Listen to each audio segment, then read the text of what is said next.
Good evening to everyone of here. We are Nepalese delegation representing Nepal, and this Model United Nations, not fifth Nottingham University's Model United Nations. Nepal is a country rich in beautiful resources, both ancient and natural, and we stand here as a proud citizens of Nepal in this United Nations. So, our topic today will be youth empowerment. Let me begin with the stats. Since I was not that much good in math when I used to tell people about stats, they didn't actually get the grips of what I was telling them. So here's a simple grabber to make you realize what the world and the youth basically relates how. The population of the world is 7.8 billion. If we combine them, if we approximate it to one significant figure, that becomes 8 billion. So in this box, there are tic-tacs. And each 3 tic-tac represents 1 billion of people. So there are total 24 tic-tacs in this box. So this is the entire population of the world, just to make math simple. So in the total population of the world, that is 8 billion, 1.7 billion people are youth. Taking that to one significant figure, that makes it 2 billion people. In this box, there are 8 tic-tacs. That represents the total youth population of the world. So this is the total population of the world, and this is the youth population of the world.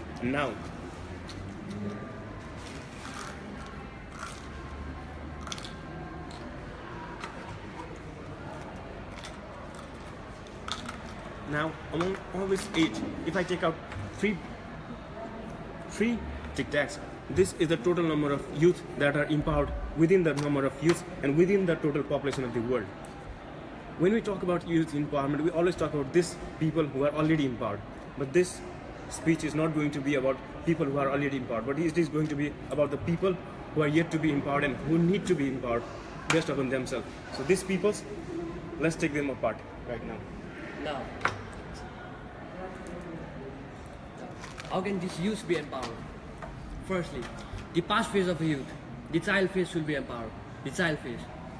The child phase is full of curiosity and sometimes in a state of oblivion or similar akin.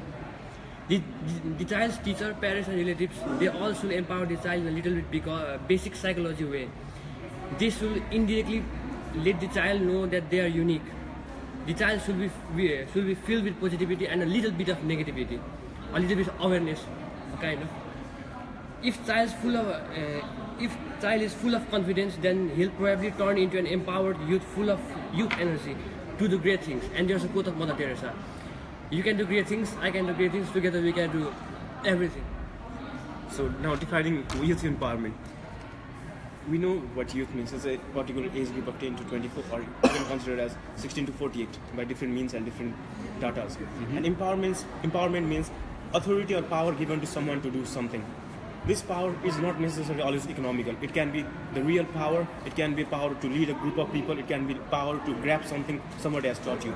So the basic thing we need to start up to make youth empowered is we need to start when they are a child, as previously said. We have system of making one class monitor in every class in grade 1, 2, 3. Instead of making one class monitors, if we make 5 class monitors, 5 students will get authority. 5 students will get chance to have authority and exercise what it means to be authoritative to other people. So that is where they learn about authority towards other people. We indirectly are empowering more youngsters to be a better youth in future someday. The next thing is, you are born alone in this world. Never expect someone else to give you empowerment. You always bring that empowerment within you by yourself. If you are a street vendor, do not go on applying. I personally think, do not go on applying to various job applications just to make yourself empowered. If you are a vendor, try setting up a market. If you are a market person, try setting up a big bazaar. So this is the way you empower yourself rather than depending upon others to empower you. You are born out of this world, so it is you who needs to empower yourself. The vision you have for yourself, the ability you have, you know your ability by yourself and empower yourself knowing the ability which is within you by not expecting anything from else but doing everything on your own. And in the end, we have a short poem which I wrote specially for this speech, and it goes: "Take charge by yourself, cause nirvana is what you feel. Preserve that freedom, cause there are many coming to steal. Learn to rise on your own, cause when the plane falls, you try to jump first and so must I. I need to build it cause it is what determines who will be I. So empower yourself because you are born yourself. Do not rely upon others. Make youth empowerment the major focus of your life. Thank you. Self-empowerment is must. All right. Okay. Now, can I ask you guys a few questions? Sure. Okay. I would like to start with what do you guys think is the biggest challenge behind tackling this issue of youth empowerment? Tackling this issue is The biggest challenge, yeah. Biggest challenge is people rely upon others. They rely upon job application that will be open someday so that they can apply and they can be empowered. The biggest challenge is they rely upon scholarship so that they can get into some good job opportunities, find more economic empowerment, then empower others. The solution is depend upon yourself, learn yourself. Don't go on building up others' empire for others and empowering you in the process. Go on building your own dream and empowering yourself from the very initial start. Right. Okay. So I was about to ask you this question, which is, where do you think we should start first addressing this issue? We need to start this.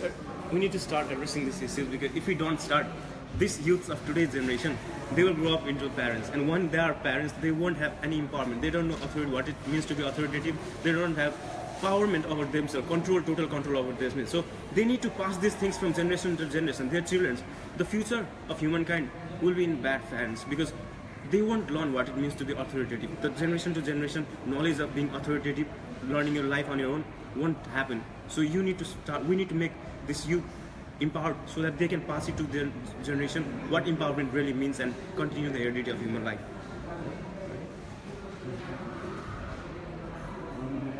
Okay. All right. Let's go more. All right. So, let me just look at the questions. I'm gonna come up with one question. Yeah. All right. Okay. What opportunities do you see as a result of youth empowerment? Opportunities. Once I'm empowered, I can lead a group of people. Once I can lead a group of people, I can lead a revolution. Once I can lead a revolution, I can change what needs to be changed in the society. I can bring that change on my own. So bringing a big revolution starts from empowering yourself. All right. Yes, definitely. Would you guys like to add on any more or any conclusion? And this all starts from childhood. Starts from Childhood. childhood. Start teaching your child how to be authoritative on his own. Start teaching your child, don't depend upon others. Live your life on your own and start something on your own. Build up the concept of entrepreneurship from the very early ages of childhood, and then there will be a better place to live in. The world will be a better place to live in. Very complex brain psychology. All right. That's all? All right, then that was a Nepalese delegate. Thank you so much. Thank you. Then? Thank you.